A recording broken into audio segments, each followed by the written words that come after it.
now, live at 8.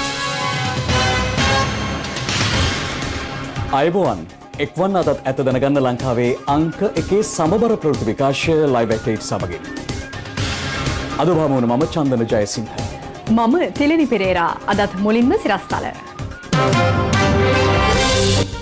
20 වෙනි සංශෝධනයට අදාළ කමිටු නිගමන අගමැති අතට.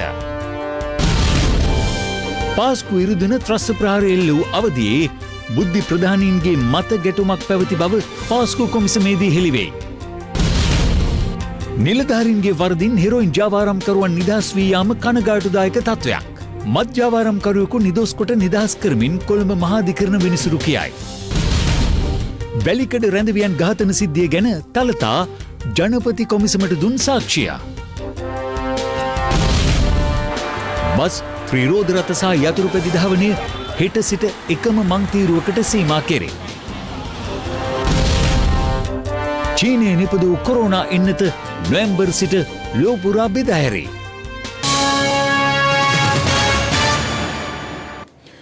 විසිවන ආණ්ඩුක්‍රම ව්‍යවස්ථා සංශෝධන කෙටුම්පතේ ඇති ගැටලු අධ්‍යයනයට පත් කළ කමිටු වාර්තාව අද එම කමිටුව විසින් අග්‍රාමාත්‍ය මහින්ද රාජපක්ෂ මහතාට බහර දුන්නා. විසිවන සංශෝධනයේ ඇති කරුණු 58ක් පිළිබඳව වෙන්වෙන්ව අධ්‍යයනය කර සිදුවිය යුතු වෙනස්කම් මෙමගින් නිර්දේශ කර ඇති බවයි එම කමිටු සමාජිකයෙකු ස්වර්ණවාහිනියට පැවසුවේ. ආණ්ඩුක්‍රම ව්‍යවස්ථාවේ 10 වෙනි සංශෝධනයේ අඩංගු වගන්ති රැසක් වෙනස් කරමින් සකස් කළ 20 වෙනි සංශෝධන කෙටුම්පත කැබිනට් මණ්ඩලයට ඉදිරිපත් කළේ අධිකරණ අමාත්‍ය අලි සබ්රි මහතායි. මේ වන විට එම කෙටුම්පත ගැසට් කර තිබෙනවා.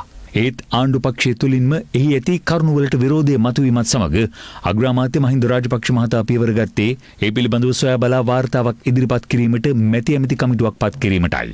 අමාත්‍ය මහාචාර්ය ජී.එල්. පීරිස් මහතාගේ ප්‍රධානත්වයෙන් පත් කරනු එම කමිටුව ඊයේ රැසූ අතර එම කමිටුවෙන් අනතුරුව ඊට එක්වුවන් මෙලෙස අදහස් පළ කළා. අපි කමිටුවක් වශයෙන් සාකච්ඡා කරා. කමිටුවේ මතය අපි අගමැතිතුමාට දන්වනවා. ඒකෙදි සමහර කාරණාවලදී අපි මත දෙකක් දරපු අවස්ථා තියෙනවා. අපි දැන් මත දෙකක් ඉදිරිපත් කරන්නේ වෙදිත් අමාත්‍ය මණ්ඩලයට අතිගරු ජනාධිපතිතුමන්ට ගරු අග්‍රාමාත්‍යතුමන්ට මේ මත දෙක පිළිබඳව සංවේදීව සලකා බලලා සුදුසු වඩා නිවැරදි මතය තෝරගන්න පුළුවන්. තීන්දුවකට එළඹුණා බෙදීම් සිදු වෙනවා නම් බෙදීම් ඇති වෙන්නේ කෙසේද කියලා අපි සඳහන් කරන්නෙත් නැහැ. ඒ වගේම අපි ආපු එළමෙන නිගමන අපි දැනුම් දෙන්නේ ජනාධිපතිතුමාටත් අගමැතිතුමාටත් පමණයි. දැන් චෝදනාවක් නගන 20 ගේන එකේ අඩුපාඩු තියෙන මේක රටට අහිත කරයි කියලා. ඇත්තටම මෙහෙම දෙයක් තියෙනවද? ඒ අඩුපාඩු තිබෙනවා. අඩුපාඩු පිළිබඳව අපි අද දීර්ඝ කර්කශ විවේචනවල යෙදුණා. ඒවයේ ප්‍රතිඵල ඉදිරියේදී දකින්න පුළුවන් වේවි. අද අපිට විශාල තීරණ ගණනාවකට එන්න පුළුවන්කම ලැබුණා. ඉතින් ඒක වෙනස් වීමක් සිදු වෙයිද? පැහැදිලිවම වෙනස් වීම ගණනාවක් සිද්ධ වෙනවා. ඇයි එහෙනම් මීට කලින් මේක මේ සාකච්ඡා බඳුන් නොකර ගෙනාවේ? අපි මුල් අවස්ථාවේ එක ගෙනල්ලා ඉන්න අනතුරුක සාකච්ඡා කරලා වඩා හොඳ අවස්ථා සංශෝධනයක් තමයි ළඟ ඉස්සරහට ගේන්නේ. ඔබතුමාගේ අදහස් තමයි ඉතාමත් වැදගත් වෙන්නේ. ඔබතුමා තමයි මේක ඉදිරිපත් කරේ. එහෙම කරන එක හරියද? විශේෂයෙන් වග දෙන පුද්ගලෙක් ඔබතුමා. අයි පිටුපාල යන්නේ. අද දිනේ මොනවද කතා වුණා මතුමා සුවිශේෂී කාරණා. මේ එහෙම ස්ට්‍රැටජික් එක අපිට කියන්න බෑනේ දැන්. ඒක අමාත්‍ය විරෝධ කිසි දෙයක් කරන්නේ නැහැ. අලි සබ්‍රි අමතුමාට මොනවාර කිව්වද නැත්නම් කතා කරමුද? මාධ්‍යට කතා කරමුද? තුමා පිටුපාල ගියා මේ යන්නේ ඒක. නෑ පිටුපාමක් කියලා කියන්නේ එහෙම කියන්න හොඳ නෑ. මොකද හේතුව එතුමා ඇතුළු මේ ආණ්ඩුවට දුන්නු වගකීමක මිෂ්ඨ කරන්නේ. ඊයේ එම කමිටු සමාජිකයන් තීරණය කළ පරිදිම කමිටුවේ වාර්තාව කමිටු සමාජිකයන් විසින් අද අග්‍රාමාත්‍ය මහින්ද රාජපක්ෂ මහතාට බහර දුන්නා. මෙය හෙට දිනේ කැබිනට් මණ්ඩලයටද ඉදිරිපත් කිරීමට නියමිතයි. මේ අතර අමාත්‍ය උදේ ගම්මන් පිළ මහතා අද මහනුවරට ගිය අවස්ථාවේ මහා සංඝරත්නය හමුවේදීද 20 වෙනි සංශෝධනයේ වර්තමාන තත්ත්වය ගැන අදහස් පළ කළා. අපි ඊයේ ජී.එල්. සභාතුමාලා ගෙදර සාකච්ඡා කරලා අලුපාඩු සියල්ලම හරිගැස්සුවා. අනිවාර්යයෙන්ම රජයේ විගණනයට යටත් විය යුතුයි කියන අදහස අපි ඉදිරිපත් කරනවා. අපි දැක්ක දොස් ගොඩක් තියෙනවා. ඒ දොස් ටික සියල්ලම අපේ වාර්තාවේ සඳහන් වෙනවා. මේ අතර 20 වන සංශෝධනය හරහා ස්වාධීන කොමිෂන් සභා අහෝසිවීම මගින් මෙරට ප්‍රජාතන්ත්‍රවාදය සම්බන්ධයෙන් බරපතල ගැටලු ඇතිවිය හැකි බව එක්සත් ජාතීන්ගේ මානව හිමිකම් කවුන්සිලේ මහලේකම් මිෂෙල් බැචලට් මහත්මිය පවසනවා. මානව හිමිකම් කවුන්සිලේ 45 වන සැසිවාරය අමතමින් ඇය මේ බව පවසා තිබෙනවා. මේ අතර 20 වන ආණ්ඩුක්‍රම ව්‍යවස්ථා කෙටුම්පත සම්බන්ධයෙන් අදත් පක්ෂ විපක්ෂ දේශපාලඥයින් විවිධ අදහස් පළ කළා. අපි විශ්ව ගේන්න තමයි බලාපොරොත්තු. හොඳ නරක විශ්ලේෂණය කරන්න පාර්ලිමේන්තුවේ විවාදයකට දවසක් හෝ දෙකක් හෝ තුනක් සහ ජනතා සංවාදයකටත් ඉඩ සපයන්න බලාපොරොත්තු වෙනවා. විශ්ව හරි පැහැදිලි රටට හිත කර එකක් නෙමෙයි. රටට අහිත කර එකක්. මෙරටේ ජනතාවට අහිත කර එකක්. ඒක නිසා තමයි විශාල විරෝධයක් ආණ්ඩුවට එල්ල වෙමින් තියෙන්නේ. හන්දි ගානේ කතා කරන්නේ නැතුව ඒ විශ්ව ගැන යම්කිසි හිතේ අමනාපයක් කහටක් කියන කෙනෙක් ඉන්නවනම් ඒ පිළිබඳව පැහැදිලිව අධිකරණයට යන්න පුළුවන්. එතකොට ආණ්ඩුව දැන් ගෙනල්ලා තියෙන 20 වෙනි සංශෝධන කෙටුම්පත දිහා බැලුවාම අපිට පේනවා මේ වෙනකොට අගමැති කාර්යාලය සහ ජනාධිපති කාර්යාලය විගණනයෙන් ඉවත් කරලා තියෙනවා. විගණකාධිපතිට බලයක් තිබ්බා. ඒ තීච්ඡ සාධනීය ලක්ෂණ තිබෙන්න ඕන. ඒ සාධනීය ලක්ෂණ හරණය කළ අතෑරලා විශ්වගෙන එකට මේ රටේ ජනවර්ම කෙලෙසීමක්. දැන් ඒගොල්ලෝගේ ඇතුළෙන්ම මේකට විරෝධයක් තියෙනවා. දැන් අවසානයේ මොකද වෙලා තියෙන්නේ? අලිසබ්රි කියනවා යාගෙන ආවේ නැල්ලු. ජීඑල් නැහැ කියනවා යාගෙන ආවේ නැල්ලු. මම දන්න විදිහට නීතිපති දෙපාර්තමේන්තුවත් සම්බන්ධ වෙලා තමයි මේ කටයුත්ත කරලා තියෙන්නේ. ඒ වගේම අධිකරණ අමාත්‍යවරයා තමයි මේක කැබිනට් මණ්ඩලයට ඉදිරිපත් කරේ. එතුමා ඒ වගකීම දරනවා. ඒ වගේම ඉතින් අපි ආණ්ඩුවත් මේ වගකීම දරන්න වෙනවා. අපි විශ්වට විරුද්ධයි. විරුද්ධයි පමණක් නොවේ. විශ්ව පරාජය කරන්නට සමගි ජන බලවේගය ප්‍රමුඛ හැම බලවේගයක්ම එකතු කරගෙන මේ පරාජය කරනවාමයි කියන එක මේ අවස්ථාවේ කියන්නේ. මේ විශ්ව ගෙනාපු පුද්ගලයා හෝ කණ්ඩායම මේ වෙනකොට මහ පොළොව තලෙන් අතුරු දහන් වෙලා. ඒක කවුද කලේ කියලා වෙල එහෙම හදන්න බෑ. එක එක පාර්ශ වලට එක එක කටයුතු බාර දීලා තියෙනවා. අවසන් තීන්දුවක් නැහැ. ඒව කරනකොට අන්තිමට එනකොට ඒ අදාළ ස්ථාන වලට යොමු කරලා ඒ සඳහා නීති අනුකූල අනුමැතිය ලබා ගන්න. අපි 19 වෙනි සංශෝධනය ගෙනාවා අපේ රජයේ කාලෙදී. ඒක ගෙනාවේ ඇත්තම මේ රටේ ප්‍රජාතන්ත්‍රවාදය ආරක්ෂා කරන්න. නමුත් 20 වෙනි සංශෝධනයෙන් පේන්නේ අපෝ අර ඒකාධිපති තත්වයකට යන තත්වය තමයි 20 වෙනි සංශෝධනයෙන් පේන්නේ. 19 වෙනි සංශෝධනය විසින් සිද්ධ කළේ ජනාධිපති ආණ්ඩු ක්‍රමයක් පිළිගන්නා රටක අගමැති ප්‍රමුඛ පාර්ලිමේන්තුව බලවත් කළා ව්‍යවස්ථාමය විකෘතියක් ඇදුවා. සාමාන්‍යයෙන් ආණ්ඩු ක්‍රම ව්‍යවස්ථා සංශෝධනය හෝ සම්පාදනය කියන විෂය මූලික මූලධර්මවත් දන්න කෙනෙක් හිටියනම් මේ වරද කරන්නේ නැහැ. අවාසනාවකට අයි මෙහෙම කළේ කියලා අහන්න විදියක් නැහැනේ. ව්‍යවස්ථාව හදපු අය දැන් ලංකාවෙත් නැහැ. පිහිටීම ප්‍රයෝජනයටගෙන ශ්‍රී ලංකාව ලොව විශාලතම නාවික කේන්ද්‍රස්ථානය බවට පත් කළ හැකි බව ජනාධිපති ගෝඨාභය රාජපක්ෂ මහතා පවසනවා. ජනාධිපතිතුමා මේ බව ප්‍රකාශ කළේ අද ජනාධිපති කාර්යාලයේ පැවති සාකච්ඡාවකට එක්වෙමින්. වරාය සැපියුම් පහසුකම් හා බෝට්ටු සහ නැවකර්මාන්ත සංවර්ධන රාජ්‍ය අමාත්‍යාංශයේ ඉදිරි සැලසුම් පිළිබඳව සාකච්ඡාවක් අද දහවල් ජනාධිපති ලේකම් කාර්යාලයේදී පැවැත්වුණේ ජනාධිපති ගෝඨාභය රාජපක්ෂ මහතාගේ ප්‍රධානත්වයෙන්. ලෝකයේ දියුණුතම වරායන් ආදර්ශයටගෙන මෙරට වරාය පහසුකම් සංවර්ධනය කිරීමෙන් සංවර්ධන ඉලක්ක කඩිනමින් ළඟා කරගත හැකි බව සාකච්ඡාවට එක්වෙමින් ජනාධිපති ගෝඨාභය රාජපක්ෂ මහතා ප්‍රකාශ කර තිබෙනවා. බහලුම් 24000ක් ප්‍රවාහනය කළ හැකි ලොව විශාලතම නෞකා ආකර්ෂණය කර ගැනීමට ඉවහල් වන අයුරින් මෙරට වරාය සංවර්ධනය කිරීමේ අවශ්‍යතාවද ජනාධිපතිතුමා මෙහිදී අවධාරණය කළා. රට ආසන්නයෙන් යාත්‍රා කරන ජාත්‍යන්තර නෞකාවන්ට සේවා සැපීමට හැකිවන පරිදි වරාය පද්ධති දියුණු කරමින් කොළඹ ගාල්ල ත්‍රිගුණාමලේ කන්කසන්තුරේ සහ ඔළුවිල් වරාය සංවර්ධනය කළ යුතු බවද ජනාධිපතිතුමා මෙහිදී සඳහන් කළා. කොළඹ වරායේ නැගෙනහිර සහ බටහිර පර්යන්ත සංවර්ධනය වේගවත් කිරීම මෙන්ම ප්‍රතිනැව්ගත කිරීම හැසිරවීමේ ධාරිතාව ගුදම් පහසුකම් හා භාණ්ඩ අංගන සැපයුම් පහසුකම් අන්තර්ජාතික ප්‍රමිතීන්ට වැඩි දියුණු කිරීම කෙරෙහි මේ සාකච්ඡාවේදී අවධානය යොමු තිබෙනවා. රත්මලාන පෑලියගොඩ සහ වේයන්ගොඩ ආශ්‍රිතව නව ගුදම් පහසුකම් ඉදි කරමින් කොළඹ වරාය සංක්‍රමණික බහලුම් කේන්ද්‍රයක් බවට පත් කිරීම පිළිබඳවද මෙහිදී සාකච්ඡා කෙරුණු තවත් කරුණක්. රජයේ මැදිහත් වී ඉන්ධන ගබඩා ටැංක ඉදිකර නැව්වලට ඉන්ධන සැපීමටත් විශාල ප්‍රමාණයේ බෝට්ටු ඉදි කිරීමෙන් පසු ඒවා දියඹට ගෙන යාමට බේරුවල ප්‍රදේශය ආශ්‍රිතව දියත් කිරීමේ යාත්‍රා අංගනයක් ඉදි කිරීමටත් ජනාධිපතිතුමාගේ අනුමැතිය හිමි වුණා. විදේශ වෙළඳපොළ ඉලක්ක කරගනිමින් අපනයනය සඳහා නැව් සහ බෝට්ටු නඩත්තුව අලුත් වැඩියා වහන් නිෂ්පාදනය පුළුල් කිරීම ප්‍රධාන වරාය කේන්ද්‍ර කරගනිමින් නාවික කාර්ය මණ්ඩල හෝමාරුවට අවශ්‍ය පහසුකම් පුළුල් කිරීමේ අවශ්‍යතාවද මෙහිදී ජනාධිපතිතුමා විසින් පෙන්වා දෙනු ලැබුවා. මනුෂ්‍ය ඝාතන කිහිපයක් සම්බන්ධව රක්ෂිත බන්ධනාගාරගතව සිටින මීටියාගොඩ කළුපේ අමිත් සංජීව හේවත් කළුපේ අමිත් නැමැත්තාට අයත් නවීන පන්නේ ගිනි අවි 3ක් ඇතුළු ආයුධ තොගයක් පොලිස් විශේෂ බලකා බුද්ධි කොට්ටාශය සිදු කළ වැටලීමකදී අද අත්අඩංගුවට ගනු ලැබුවා. මේ අතර ප්‍රදේශ කිහිපයක සිදු කළ මෙහෙයුම්වලදී මත් ජාවාරම්කරුවන් පිරිසක් අත්අඩංගුවට ගැනීමට හැකි වුණා. එමෙන්ම ඝාතනයට ලක් වූ SF ලොක්කා නැමැත්තාගේ සමීපතමීන් කිහිප දෙනෙකුගේ නමින් ඇති බැංකු ගිණුම් පිළිබඳව වාර්තාවක් ලබා දෙන ලෙස අනුරාධපුර අධිකරණය අදාළ බැංකු කළමනාකාරීත්වයට දැනුම් දී තිබෙනවා.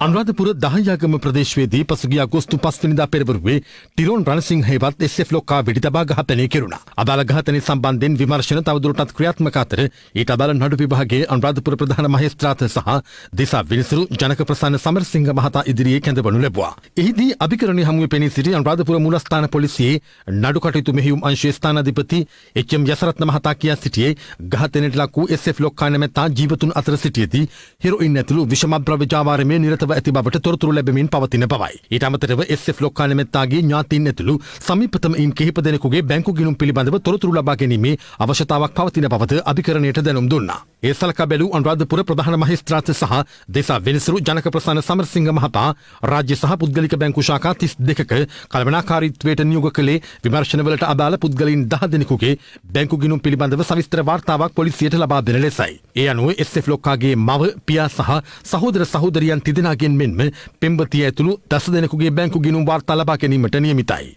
මේ අතර හෙරොයින් මද්ද්‍රව්‍ය වැටලීම් සිදු කරන නිලධාරීන් අතින් ඇතැම් අවස්ථාවල සිදුවන නොසැලකිලිමත් කටයුතු සහ ඔවුන් අතින් සිදුවන දෝෂයන් හේතුවෙන් මහා පරිමාණ හෙරොයින් ජාවාරම්කරුවන් නිදහස් වී යාම කනගාටුදායක තත්ත්වයක් බව කොළඹ මහාධිකරණ වෙනසුරු විකුම් කළුආරච්චි මහතා අද විවෘත අධිකරණයේදී ප්‍රකාශ කළා. 2012 වසරේ හෙරොයින් මත්කුඩු ග්‍රෑම් 198 මිලිග්‍රෑම් 19ක් සන්තකයේ තබාගෙන ජාවාරම් කිරීම සම්බන්ධයෙන් චෝදනා ලැබ සිටි විත්තිකරුවෙකු නිදහස් කොට නිදහස් කරමින් මහාධිකරණ වෙනසුරුවරයා ඒ බව සඳහන් කළා.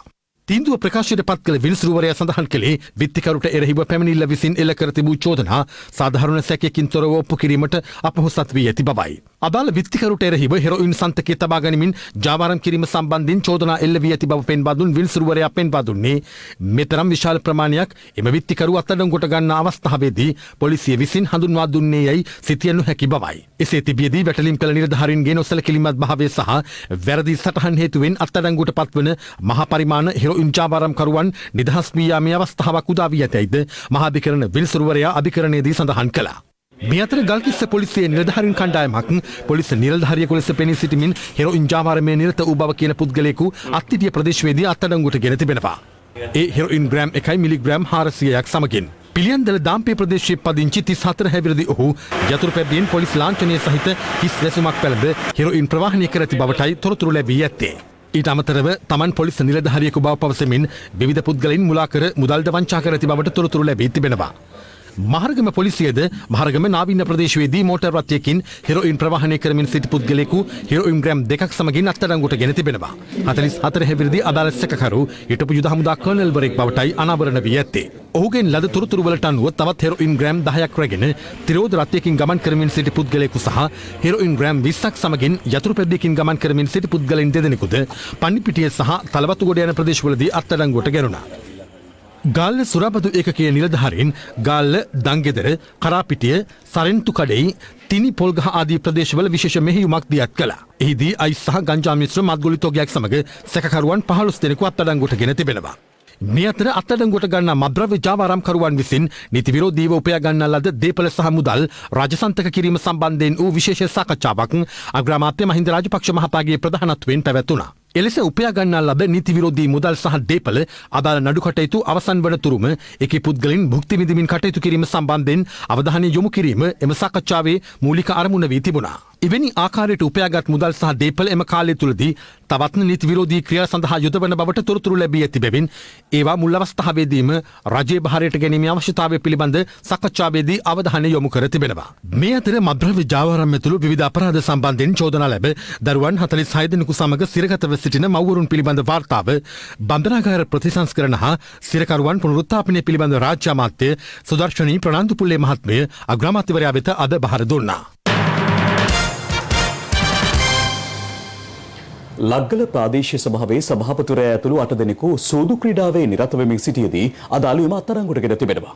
ලග්ගල පොලිසිය පැවසුවේ සැකකරුවන් අතර සිටි මද්ද්‍රව්‍ය ජාවාරම්කරුවෙකුද හෙරොයින් සමග අත්අඩංගුවට ගත් බවයි. මේ අතර පයාගල හල්කඳවිල ප්‍රදේශයේ නිවසක පැවති සූදු පොලක් වැටලීමට පයාගල පොලිසිය සමත් වුණා. පයාගල හල්කඳවිල ප්‍රදේශයේ අවමගුල් නිවසක් ආසන්නයේ පුද්ගලින් පිරිසක් සූදු ක්‍රීඩාවේ නිරත වන බවට ලැබුණු තොරතුරකට අනුව පොලිස් නිලධාරීන් කණ්ඩායමක් එම නිවසට ගොස් තිබුණා. වැටලීම සිදු කිරීමත් සමග එම ස්ථානයේ සිටි පිරිස මුදල් සහ සූදු ක්‍රීඩාවට යොදාගත් උපකරණ එම ස්ථානයේම දමා අවමගොල් උත්සවයේ පැවති නිවස වෙත පලා ගිය බවයි පොලිසිය පැවසුවේ.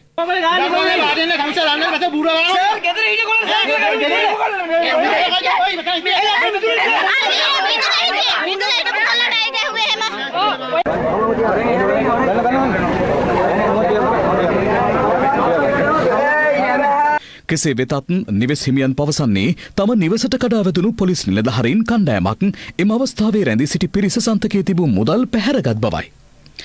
ඊට අමතරව නිවෙස් හිමියන් පැවසුවේ දේහය තැන්පත් කර තිබූ පෙට්ටිය සඳහා මල්ශාලාවට ගෙවීමට තිබූ මුදල්ද එලෙස පැහැරගෙන ගොස් ඇති බවයි.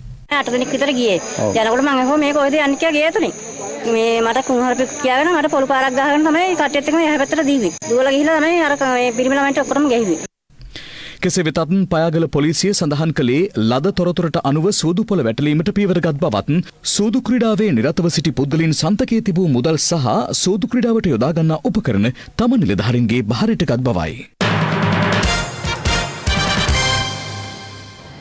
යලි ආරම්භ වූ මන්තීරු නීතිය යටතේ බස් රථ, ත්‍රිරෝද රථ, යතුරු පැදි හෙට සිට එකම මන්තීරුවක පමණක් ධාවනය කරන බව බස්නාහිර පළාත බහර ජ්‍යෙෂ්ඨ නියෝජ්‍ය පොලිස්පති දේශබන්දු තෙන්නකෝන් මහතා පවසනවා. දැනට ක්‍රියාත්මක පෙරහුරු කාල සීමාවෙන් පසු මන්තීරු නීතිය උල්ලංඝනය කරන රියදුරන්ට එරෙහිව රුපියල් 2000ක දඩයක් පැනවීමටද නියමිතව තිබෙනවා. කොළඹ නගරයේ රථවාහන තදබදය අවම කිරීමේ අරමුණින් ක්‍රියාත්මක වන මෙම මන්තීරු ක්‍රමයේ පෙරහුරුව හෙට දිනෙන් අවසන් වීමට නියමිතව තිබෙනවා. බස්නාහිර පළාත් බහර ජ්‍යෙෂ්ඨ නියෝජ්‍ය පොලිස්පති දේශබන්දු තෙන්නකෝන් මහතා පැවසුවේ හෙට දින සිට බස් රථ මන්තීරුවේ ත්‍රිරෝද රථ සහ යතුරු පැදි ධාවනය කරවීමට පියවර ගන්නා බවයි. මේ දැක්කනේ එහා පැත්තේ මන්තීරුවෙන් මෙහා පෙරවලට දැම්මා. කුමාර තමයි මේ කාලේ වාහන තදබදය ඇති කරන්නේ. ඒසා විතාම කරුණාවෙන් ඉල්ලා සිටිනවා යතුරුපැදිකරුවන් සහ ත්‍රිවිල්කරුවන්ගෙන් හෙට දවසේ මේ අත්අඩංගුව බැලීම සාර්ථක කර ගැනීම සඳහා පාරේ වම්පස තීරුවෙන් එහෙම නැත්නම් ඒ බස් රථ ප්‍රමුඛතා මන්තීරුවට යොදලා තියෙන මන්තීරුව ඔස්සේ පමණක් යතුරුපැදි සහ පාපැදි සහ ත්‍රිවිල් රථ ගමන් කරවන්න. මෙම මන්තීරු නීතිය පිළිපැදීම සඳහා රියදුරන්ට දින 3ක කාල සීමාවක් ලබා දුන් අතර හෙට දිනෙන් අවසන් වීමට නියමිතයි. බේස්ලයින් මාර්ගය, හයි ලෙවල් මාර්ගය, ගාලු පාර සහ පාර්ලිමේන්තු වටරවුමේ සිට කොළඹ නගරයට ප්‍රවිෂ්ඨ වීමේ ප්‍රධාන මාර්ගයන්හි මෙම නව මන්තීරු නීතිය ක්‍රියාත්මක වෙනවා. හෙට දිනෙන් පසු මාර්ග නීති උල්ලංඝනය කරන රියදුරන්ට එරෙහිව දඩ පැනවීමටද පොලිසිය කටයුතු කර තිබෙනවා. මන්තීරු සම්බන්ධයෙන් නීතියක් තියෙනවා. නඩුවක් වෙනුවට දඩ මුදලක් පැවරීමේ හැකියාවක් තියෙනවා රුපියල් 2000ක දඩයක්. මේ අතර ජල ක්‍රියාවට නංවා ඇති මන්තීරු නීතිය පිළිබඳව මහජනතාවද අදහස් පළ කළා. ඊනම් හොඳටම ට්‍රැෆික් එක තිබ්බ බයික් ඔක්කොම යනවා නේ ඒකයි වැඩිම ඉර වෙන්නේ. ඒක හැමදාම දිනනවා හොඳයි මේක. ඒක ට්‍රැෆික් එකට අවදියක් අඩු වෙනවා. පොඩ ක්ලොක් එක වැඩි වගේ මේ දවස්. අමුතුවෙන් කියාප්ප වෙන්නේ නැහැ නේ හරියට. අයියේ මේ බස් ලේන්නේ බස් යන්නේ කාර් වීල් යන්නේ. මේ අතර ජල ක්‍රියාවට නංවා ඇති මන්තීරු නීතිය පිළිබඳව බස් රථ සංගම් නියෝජිතයින්ද අදහස් පළ කළා. ප්‍රමුඛතා බස් මන්තීරුවට ත්‍රිරෝද රථත් යතුරු පැදිත් අනියුක්ත කරන්න මේ සම්බන්ධයෙන් ලංකා පෞද්ගලික බස් හිමියන්ගේ සංගමයේ දැඩි විරෝධතාවය පළ කරනවා. විශේෂයෙන්ම එවැනි ක්‍රියාමාර්ගයක් කරොත් අපි අනිවාර්යයෙන්ම ප්‍රමුඛතා බස් මන්තීරු ක්‍රමවේදයෙන් ඉවත් වෙන්න කටයුතු කරනවා. ඒ වගේම මේ අදාළ ක්‍රියාදාමය සිදු කිරීමට මෝටර රථ වාහන පනත ප්‍රකාරව කිසිදු ප්‍රතිපාදනයක් හෝ නීතියක් නැහැ. පාස්කු ඉරුදින ත්‍රස්ත ප්‍රහාරය එල්ලවන අවස්ථාවේ මෙරට ජාතික බුද්ධි ප්‍රධානයා ලෙස තමන් කටයුතු කළද ඒ වන විට රාජ්‍ය බුද්ධි සේවයේ අධ්‍යක්ෂව සිටි නිලන්ත ජයවර්ධන මහතා කිසිදු අවස්ථාවක තමන්ගෙන් උපදෙස් ගැනීමක් සිදු නොකළ බව හිටපු ජාතික බුද්ධි ප්‍රධානී සිසිල් මෙන්ඩිස් මහතා පවසනවා. පාස්කු ප්‍රහාරය සම්බන්ධයෙන් විමර්ශනය කරන ජනාධිපති පරීක්ෂණ කොමිසම හමුවේ ඊයේ පස්වරුවේ සාක්ෂි ලබා දෙමින් ඔහු පැවසුවේ රාජ්‍ය බුද්ධි සේවයේ අධ්‍යක්ෂවරයා වෘත්තීමය ගනුදෙනු සිදු කළේ තමන් සමග නොව ආරක්ෂක ලේකම්වරයා සමග බවයි. පාස්කු ඉරිදින ත්‍රස්ස ප්‍රහාරය එල්ලවන අවස්ථාවේ මෙරට ජාතික බුද්ධි ප්‍රධානයා ලෙස කටයුතු කළ විශ්‍රාමික නියෝජ්‍ය පොලිස්පති සිසිර මෙන්ඩිස් මහතා ඊයේ පස්වරුවේ පාස්කු ප්‍රහාරය පිළිබඳ විමර්ශනය කරන ජනාධිපති පරීක්ෂණ කොමිසම හමුවේ සාක්ෂි ලබා දුන්නේ 5 වන දිනටයි. එහිදී පාස්කු ප්‍රහාරය පිළිබඳව විදෙස් බුද්ධි අංශයකින් කළ පළමු පූර්ව දැනුවත් කිරීම පිළිබඳව එවකට රාජ්‍ය බුද්ධි අධ්‍යක්ෂ නිලන්ත ජයවර්ධන මහතා ජාතික බුද්ධි ප්‍රධානියා වූ සිසිර මෙන්ඩිස් මහතාට එවූ ලිපිය පිළිබඳ ප්‍රශ්න කරනු ලැබුවා. මෙහිදී මෙන්ඩිස් මහතා කියා සිටියේ ටොප් සීක්‍රට් යනුවෙන් සඳහන් කළ අදාළ ලිපිය පසුගිය වසරේ අප්‍රේල් මාස 8 වන දින පෙරවරුවේ තමන්ට ලැබුණු බවයි. එහි සහරාන් හෂිම් ප්‍රමුඛ ජාතික තව්හීද් ජමාත් සංවිධානය නුදුරේදීම එල්ල කළ හැකි ප්‍රහාරයක් පිළිබඳව සඳහන්ව තිබූ බවත් සාක්ෂිකරු සඳහන් කළා. එහිදී රජයේ අතිරේක සොලිසිටර් ජනරාල්වරිය සාක්ෂිකාර මෙන්ඩිස් මහතා කුමන ආගම් භක්තිකයෙක්ද යන්න විමසා සිටියා. ඊට පිළිතුරු ලබා දෙමින් මෙන්ඩිස් මහතා කියා සිටියේ තමන් හොඳ බෞද්ධයෙකු වන අතර තම බිරිඳ රෝමානු කතෝලික කාන්තාවක වන බවයි. ඒ අනුව විශේෂ අවස්ථාවලදී සිය බිරිඳව දෙවස්සානයට රැගෙන යන්නේ දැයි අතිරේක සොලිසිටර් ජනරාල්වරිය යලි විමසා සිටියා. එම ප්‍රශ්නයට මෙන්ඩිස් මහතා ඔව් යයි පිළිතුරු ලබා දුන් අතර එහිදී අතිරේක සොලිසිටර් ජනරාල්වරිය විමසා සිටියේ එවැනි වාතාවරණයක් තුළ අප්‍රේල් 8 වනදා ලද තොරතුරේ වැදගත් පල්ලි ප්‍රහාරයේ ඉලක්ක විය හැකියි සඳහන් වූ පසුබිමක ඔබ ඒ සම්බන්ධයෙන් ගත් පියවර කුමක්ද යන්නයි. ඊට පිළිතුරු දෙමින් ජාතික බුද්ධි ප්‍රධානියා පැවසුවේ තමන් අප්‍රේල් 8 වෙනිදා පෙරවරුවේ ලිපිය ලද වහාම ආරක්ෂක ලේකම් හේමසිරි ප්‍රනාන්දු මහතා හමුවීමට උත්සාහ කළද ඔහු ඒ වන විට දිවයිනට පැමිණ සිටි ඉන්දියා ආරක්ෂක ලේකම්වරයා සමග සාකච්ඡාවක නිරතව සිටි බැවින් එම උත්සාහය ව්‍යර්ථ වූ බවයි. කෙසේ වෙතත් එදිනම පසුරුවේ තමන් හිටපු ආරක්ෂක ලේකම්වරයා හමුවී රාජ්‍ය බුද්ධි අධ්‍යක්ෂවරයා විසින් ලබා දී තිබූ තොරතුරු පිළිබඳව දැනුවත් කළ බවත් මෙන්ඩිස් මහතා කියා සිටියා. මෙහිදී හිටපු ආරක්ෂක ලේකම් හේමසිරි ප්‍රනාන්දු මහතා හෙට බුද්ධි සම්බන්ධීකරණ රැස්වීමේදී නිලන්තට මේක ගන්න කියමු යනුවෙන් තමන් සමග පැවසූ බවයි ඔහු වැඩිදුරටත් සඳහන් කළේ. මෙහිදී රජයේ අතිරේක සොලිසිටර් ජනරාල්වරිය ප්‍රශ්න කළේ ඊට පසු දින පැවති බුද්ධි සම්බන්ධීකරණ රැස්වීමේදී අදාළ තොරතුරු සාකච්ඡාවට බඳුන් කරන ලෙස රාජ්‍ය බුද්ධි සේවයේ අධ්‍යක්ෂවරයාට දැනුම් දුන්නේ යන්නයි. තමන්ට ඒ පිළිබඳව දැනුම් දීමට අමතකවද ඔහු වෙත පළමුවෙන් බුද්ධි තොරතුරු සාකච්ඡාවට බඳුන් කිරීම රාජ්‍ය බුද්ධි සේවයේ අධ්‍යක්ෂවරයා සතු වගකීමක් බව මෙන්ඩිස් මහතා සඳහන් කළා. එහිදී ජනාධිපති කොමිසම සාක්ෂිකරුගෙන් ප්‍රශ්න කළේ අදාළ තොරතුරු සාකච්ඡාවට බඳුන් කළ යුතු බව අප්‍රේල් 9 බුද්ධි සම්බන්ධීකරණ රැස්වීමේ න්‍යාය පත්‍රයට ඇතුල් නොකළේ මන්ද යන්නයි. එහිදී මෙන්ඩිස් මහතා කියා සිටියේ සාම්ප්‍රදායිකව බුද්ධි තොරතුරු ලද නිලධාරීන් තමන් ලද තොරතුරු බුද්ධි සම්බන්ධීකරණ රැස්වීමේ සාකච්ඡාවට බඳුන් කිරීම සිදුවන බැවින් මෙම තොරතුරු විශේෂයෙන් න්‍යාය පත්‍රයට ඇතුළත් කිරීමක් සිදු නොකළ බවයි. මෙහිදී රජයේ අතිරේක සොලිසිටර් ජනරාල්වරිය විමසා සිටියේ රාජ්‍ය බුද්ධි සේවයේ එවකට අධ්‍යක්ෂ නිලන්ත ජයවර්ධන මහතා මුල් බුද්ධි තොරතුරු එලෙසින්ම ඔබට යොමු කිරීම හරහා ඔබෙන් යම් උපදෙසක් බලාපොරොත්තු වුණා නොවේද යන්නයි. ඒට පිළිතුරු දෙමින් හිටපු ජාතික බුද්ධි ප්‍රධානියා පැවසුවේ රාජ්‍ය බුද්ධි සේවයේ අධ්‍යක්ෂ මට කියලා වැඩ කළේ නැහැ. මම ජාතික බුද්ධි ප්‍රධානියා වුණාට ඔහු සිටියේ මා යටතේ නොවේ. ඔහු සිටියේ ආරක්ෂක ලේකම් යටතේ. ඔහු කරන්නේ මොනවද කියලා මම දන්නේ නැහැ. මොකද මට කියලා නෙවෙයි ඔහු වැඩ කරන්නේ. ඉතින් ඔහුට දෙන්න ඕන උපදෙස් මොනවද කියලා මම දන්නේ නැහැ. අනෙක රටේ බුද්ධි තොරතුරු සපයන ප්‍රධානතම ආයතනයේ බහරව ඉන්න ජ්‍යෙෂ්ඨ නිලධාරියා ඔහුයි. ඔහු මගෙන් උපදෙස් බලාපොරොත්තු විය යුතු නැහැ. ඔහු කිසිදාක මගෙන් උපදෙස් ලබාගෙනත් නැහැ. එහිදී ජනාධිපති කොමිසමේ විනිසුරුවරයෙකු විමසා සිටියේ වඩා වැදගත් අනතුර ජාතික බුද්ධි ප්‍රධානියාද රාජ්‍ය බුද්ධි සේවයේ අධ්‍යක්ෂකද යන්නයි. ස්වාමීනි ජාතික බුද්ධි ප්‍රධානියා ලෙස මම කළේ සම්බන්ධීකරණ කටයුත්ත පමණයි. නමුත් රාජ්‍ය බුද්ධි සේවයේ අධ්‍යක්ෂ කියන්නේ රටේ බුද්ධි තොරතුරු සම්බන්ධ ප්‍රමුඛතම ආයතනයේ බහර නිලධාරියා. ඔහුට රට වටේම තොරතුරු කරුවන් ඉන්නවා. මේ අතර රාජ්‍ය බුද්ධි සේවයේ හිටපු අධ්‍යක්ෂ ජ්‍යෙෂ්ඨ නියෝජ්‍ය පොලිස්පති නිලන්ත ජයවර්ධන මහතා ඊයේ 23 වන දිනටත් කොමිෂන් සභාව හමුවේ සාක්ෂි ලබා දුන්නා. නිලන්ත ජයවර්ධන මහතා ඊයේ දිනේත් කොමිසම හමුවේ සාක්ෂි ලබා දුන් අතර හිටපු ආරක්ෂක රාජ්‍ය අමාත්‍ය රුවන් විජේවර්ධන මහතා වෙනුවෙන් පෙනී සිටි නීතිඥ අසංක ගුණවර්ධන මහතා ඔහුගෙන් හරස් ප්‍රශ්න විමසනු ලැබුවා. 2018 ඔක්තෝබර් මාසයේ දේශපාලන පෙරලියක් ඇති වූ බව ඔබට මතක ඇති. ඉන්පසු අගමැතිවරයාටත් ආරක්ෂක රාජ්‍ය ඇමතිවරයාටත් පොලිස්පතිටත් ආරක්ෂක කවුන්සිල රැස්වීම් තියන්න එපා කියලා ජනාධිපති උපදෙස් දුන් බව ඔබ දන්නවාද? නැහැ.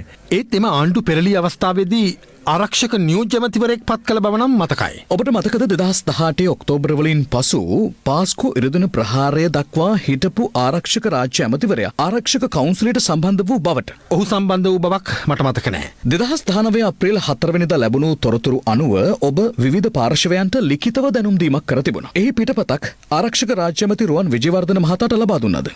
නැහැ. ඔබට 2019 අප්‍රේල් 20 වෙනිදාත් හෙට පහර දෙනවා කියලා තොරතුරක් ලැබුණු බව කිව්වා. එයත් ඔබ විවිධ පාර්ශවයන්ට දැනුම් දුන්නද? එය රුවන් විජේවර්ධන මහතාට ලබා දුන්නද?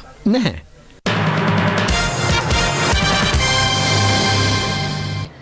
හිටපු අමාත්‍යවරුන් වන රිෂාඩ් බදුදීන් සහ ලක්ෂ්මන් කිරියල්ල යන මහත්වරුන් පාස්කු උරුදින ප්‍රහාරය සම්බන්ධයෙන් විමර්ශනය කෙරෙන ජනාධිපති පරීක්ෂණ කොමිසමේ පොලිස් ඒකකයට අද පෙරවරුවේ පැමිණියා.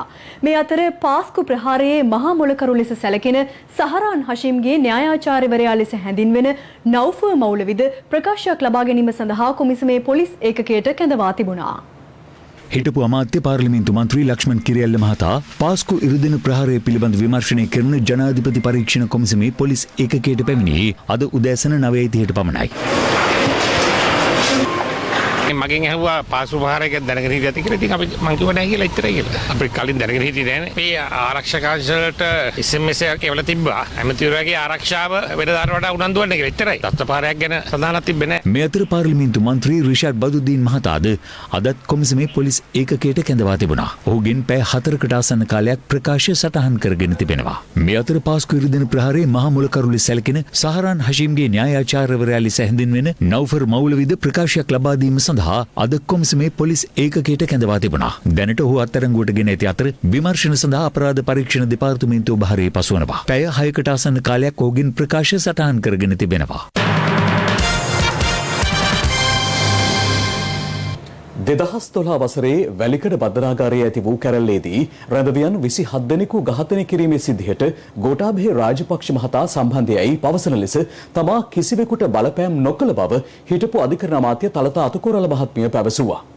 ඇය මේ බව සඳහන් කළේ දේශපාලන පරිගැනීම් පිළිබඳ සොයා බලන ජනාධිපති පරීක්ෂණ කොමිසම හමුවේ සාක්ෂි ලබා දෙමින් හිටපු බන්ධනාගාර කොමසාරිස් එමිල් රංජන් ළමා හේවා මහතා දේශපාලන පරිගැනීම් පිළිබඳව සොයා බලන ජනාධිපති කොමිසමට කළ පැමිණිල්ලකට අදාළව හිටපු අධිකරණ අමාත්‍ය තලතා අතුකෝරළ සහ අනිවාර්ය නිවාඩු ලබා සිටින පොලිස්පති පූජිත් ජයසුන්දර එම කොමිසම හමුවේ ඊයේ පෙනී සිටියා. 2012 වසරේ වැලිකඩ බන්ධනාගාරයේ ඇති වූ කැරැල්ලේදී රැඳවියන් 27 දෙනෙකු ඝාතනය කිරීමේ සිද්ධියට අදාළව තමා අත්අඩංගුවටගෙන රක්ෂිත බන්ධනාගාරගත කිරීම දේශපාලන බලපෑම් මත සිදු වූවක් බවටයි එමිල් රංජන් ළමා හේවා මහතා කොමිසමට පැමිණිලි කර තිබුණේ. තලතා අතුකෝරළ මහත්මිය සඳහන් කළේ තමා අධිකරණ අමාත්‍යවරිය ලෙස කටයුතු කළ සමයේ කිසිදු නඩු කටයුත්තක් සඳහා ඇඟිලි ගැසීමක් සිදු නොකළ බවයි. තමාට එරෙහිව කොමිසමට ඉදිරිපත් වී ඇති කරුණු පදනම් විරහිත බවයි ඇය කොමිසම හමුවේ කියා සිටියේ. කෙසේ වෙතත් පැමිණිලිකාර පාර්ශවය මීට පෙර සාක්ෂි ලබා දෙමින් කොමිසම හමුවේ ප්‍රකාශ කර තිබුණේ එවකට ආරක්ෂක ලේකම් ගෝඨාභය රාජපක්ෂ මහතා රැඳවියන් 27 දෙනෙකු ඝාතනය කිරීමේ සිද්ධියකට සම්බන්ධයයි ප්‍රකාශ කිරීමට එවකට අධිකරණ අමාත්‍යවරිය ලෙස කටයුතු කළ තලතා අතුකෝරළ මහත්මිය බලපෑම් කළ බවයි. දැන් තවත් දේශීය පුවත් කිහිපයක්. නව කොරෝනා වෛරසයේ මර්ධනය සඳහා චීනයේ නිපද වූ එන්නත ලබන නොවැම්බර් මාසයේදී භාවිතය සඳහා නිකුත් කිරීමට සූදානම් බව ඒ රට රෝග පාලන හා නිවාරණ මධ්‍යස්ථානය නිවේදනය කර තිබෙනවා. මේ අතර මෙරට COVID-19 වෛරසයේ නවතම තත්ත්වය පිළිබඳ දැනුම් දීම සඳහා අද සෞඛ්‍ය ප්‍රවර්ධන කාර්යාංශයේදී මාධ්‍ය හමුවක් කැඳවා තිබුණා. විදේශයන්හි සිට පැමිණි පුද්ගලයන් 6 දෙනෙක් COVID-19 ආසාදිතයන් ලෙස හඳුනා ගැනීමත් සමග මෙරටින් වාර්තා වන සමස්ත ආසාදිතයන් සංඛ්‍යාව 3271ක් දක්වා ඉහළ ගියා. මේ වන විට රෝගීන් 3016 දෙනෙකු පූර්ණ සුවය ලබා රෝහල් වලින් පිටව ගොස් ඇති අතර තවමත් ප්‍රතිකාර ලබන්නේ රෝගීන් 242 දෙනෙක් පමණයි. මෙරට සිදු කරනු ලැබූ PCR පරීක්ෂණ සංඛ්‍යාව 2,57,000 ඉක්මවා තිබෙනවා. ඊයේ සිදු කර ඇති PCR පරීක්ෂණ සංඛ්‍යාව 1920ක්. මෙරට COVID-19 වෛරස ව්‍යාප්තියේ නවතම තත්ත්වය පිළිබඳව දැනුම් දීම සඳහා මාධ්‍ය හමුවක් අද සෞඛ්‍ය ප්‍රවර්ධන කාර්යාංශයේදී පැවැතුණා. COVID-19 රෝගයට සාර්ථක එන්නතක් හොයාගෙන එය අපේ රටේ ජනතාවට දීලා අපේ රටේ ජනතාවගේ ඇඟේ ප්‍රතිශක්තිය ඇති වෙන තාක්කල් අපි ආරක්ෂාකාරී නැහැ. අපි මේ පොඩි දූපතක් කොයි මොහොතක හරි මේ දූපතට මේ COVID-19 රෝගය පැමිණෙන්න පුළුවන්. ඒ නිසා සියලුම දෙනා දිගින් දිගටම ඒ සෞඛ්‍ය ආරක්ෂිත කටයුතු ඒ විදිහටම අනුගමනය කළ යුතුයි. මෙහිදී සෞඛ්‍ය ආරක්ෂිත පහසු මුහුණු ආවරණයක් නව නිපැයුමක් ලෙස හඳුන්වා දීමද සිදු වුණා. මේ අතර රජයේ උපාධිධාරීන් බඳවා ගැනීමේ වැඩසටහන යටතේ සති 3ක පුහුණුවක් ලබා දීමේ වැඩසටහනේ තත්ත්වය සොයා බැලීමට අද යුද හමුදාපතිවරයා පනාගොඩ යුද හමුදා කඳවුරේ නිරීක්ෂණ චාරිකාවකට එක් වුණා. විතත් ශ්‍රී ලංකාවේ ඊයේ දිනෙත් ඔබ දන්නවා කුවිද ආසාදිතයන් සැලකිය යුතු ප්‍රමාණයක් සොයා ගනු ලැබුවා. ඔක්කොම ඇවිල්ලා පිට රටවල් වලින් විදේශ රටවල් වල ජීවත් වූ ශ්‍රී ලාංකිකයන් නැවත රැගෙනම කටයුත්තට තුල තමයි මේ ආකාරයෙන් සිද්ධ වෙන්නේ. ගරු අග්‍රාමාත්‍යතුමාට අවශ්‍යතාවය තිබුණා පිට රටවල් වලින් කට්ටිය ගෙන්නා ගැනීම. නමුත් දිනකට එක ගුවන් යානයක් බැගින් දිනපතා ගෙන්වීමට තමයි මේක යම්කිසි සීමාවකට අනුව තමයි කරන්න වෙන්නේ. මේ අතර ඉන්දියාවේ රෝගීන්ට ලබා දෙන ඔක්සිජන් වල හිඟයක් මතුවී ඇති බව විදේශ මාධ්‍ය පවසනවා. එමෙන්ම වසංගත ව්‍යාප්තියෙන් පසු එරට පළමු පාර්ලිමේන්තු සැසිවාරය පැවති අතර ඊට පෙර සියලු මන්ත්‍රීවරුන් කොවිඩ් පරීක්ෂණයකට ලක් කෙරුණා. ඒ අතරින් මන්ත්‍රීවරු 25 දෙනෙකුට වෛරසය ආසාදනය වී ඇති බවයි වාර්තා වී ඇත්තේ. නව කොරෝනා වෛරසයේ මර්ධනය සඳහා චීනයේ නිපද වූ එන්නත ලබන නොවැම්බර් මාසයේදී භාවිතය සඳහා නිකුත් කිරීමට සූදානම් බව එරට රෝග පාලන හා නිවාරණ මධ්‍යස්ථානයේ නිවේදනය කර තිබෙනවා.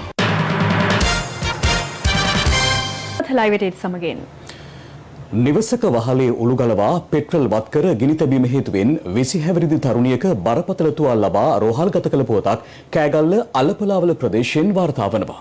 මේ අතර මහනුවර බහිරව කන්ද ප්‍රදේශයේ පදිංචි 12 හැවිරිදි දැරියක් පැහැර ගැනීමේ සිදුවීමක් සම්බන්ධයෙන්ද මහනුවර පොලිසිය පරීක්ෂණ ආරම්භ කර තිබෙනවා. මහනුවර ප්‍රසිද්ධ බාලිකා පාසලක 7 වන ශ්‍රේණියේ ඉගෙනුම ලබමින් සිටි 12 හැවිරිදි දැරියක් අද පෙරවරුවේ නිවසින් අතුරුදන්ව තිබෙනවා. මහනුවර බහිරව කන්ද ප්‍රදේශයේ පදිංචි ඇය අද පෙරවරු 6:45ට පමණ පාසල් යාමට පෙර යාබද නිවසකට ගොස් ඇත්තේ මුව ආවරණයක් ඉල්ලා ගැනීමට බව පවසමින්. කෙසේ වෙතත් නිවසින් පිටතට පැමිණි අවස්ථාවේදී ඇය වාහනයක දමා බලාත්කාරයෙන් රැගෙන ගොස් ඇති බවයි පැවසෙන්නේ. මේ සම්බන්ධයෙන් කළ පැමිණිල්ලකට අනුව එම ස්ථානයට පැමිණි මහනුවර මූලස්ථාන පොලිසිය පරීක්ෂණ ආරම්භ කළා. ටොයිලට් එකට ගිහලා ඇවිල්ලා තමයි ඔය වෙලා තින්නේ මං ගිහලා එනකොට නෑ. නිවසින් අතුරුදන් වන අවස්ථාවේ ඇය සතුව තිබූ ජංගම දුරකථනයේ ක්‍රියාත්මකව තිබූ අතර ඒ ඔස්සේ ඇය සිටින ස්ථානය නිරීක්ෂණය කිරීමට පොලිසියට හැකි වුණා. පුතා බහිරව කන්දේ අවට නේද ඉන්නේ? පුතා ඔතන කවුද ඉන්නේ? ඔයා දැන් ඔය එනවද එක තැනක ඉන්නවද? ඒක තමයි මට මේ ඔයාව Google එකෙන් පේනවා පුතේ බෝඩ් එකක්වත් නැද්ද? කට්ටුණා. එයා එහෙම හොයනවා. එයා ඉස්පදාන මාවත තමයි පෙන්නන්නේ අපිට Google එකෙන්. එන්න දන්නේ ඉන්න තැන. පොලිසිය ප්‍රදේශවාසීන් හා එක්ව අතුරුදන් වූ දැරිය සොයා ප්‍රදේශය පුරා පුළුල් මෙහෙයුමක් ආරම්භ කළා. ඒ ප්‍රතිඵලයක් ලෙස මහනුවර සිල්වෙස්ටර් විදුවල අසල බස් නැවතුමේ සිටියේදී දැරිය පොලිසියට හමු වුණේ පෙරවරු 10ට පමණ.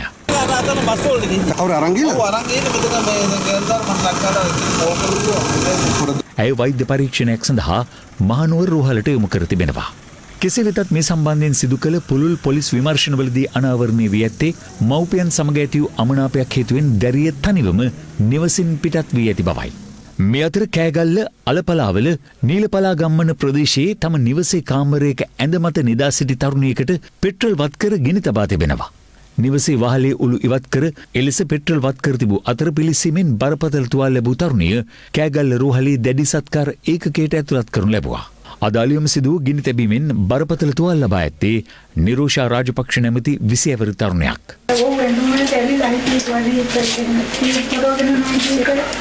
ඇය යුද හමුදාවෙන් පලා සිබලකු සමග සම්මතාවක් පවත්වාගෙන ගොස් ඇති අතර ඔහු සමග මංගල ඡායාරූපයක්ද ගෙන තිබෙනවා. මේ ගොඩක් කල් හිටියද? මේ ආව යෝ අනේ අතර ගන්න එනවා යනවා විතරයි. අතර ගයි නෑ මේ වෙලාවක් දෙයක් ඉඳලා යනවා. එහෙනම් ඒ විවාහ වෙලාම හිටියේ? නෑ නෑ විවාහ. කෙසේ වෙතත් දෙදෙනා අතර බහින් බස්වීමක් සිදු ඇති අතර සිද්ධ වූ අවස්ථාවේ මෙම තරුණයා නිවසේ වහලෙන් බැස දිව යන අයුරු දුටු බවයි ඇගේ පියා පවසන්නේ. සිද්ධිය සම්බන්ධයෙන් කෑගල්ල පොලිස් අපරාධ විමර්ශන අංශය වැඩිදුර පරීක්ෂණ සිදු කරනවා.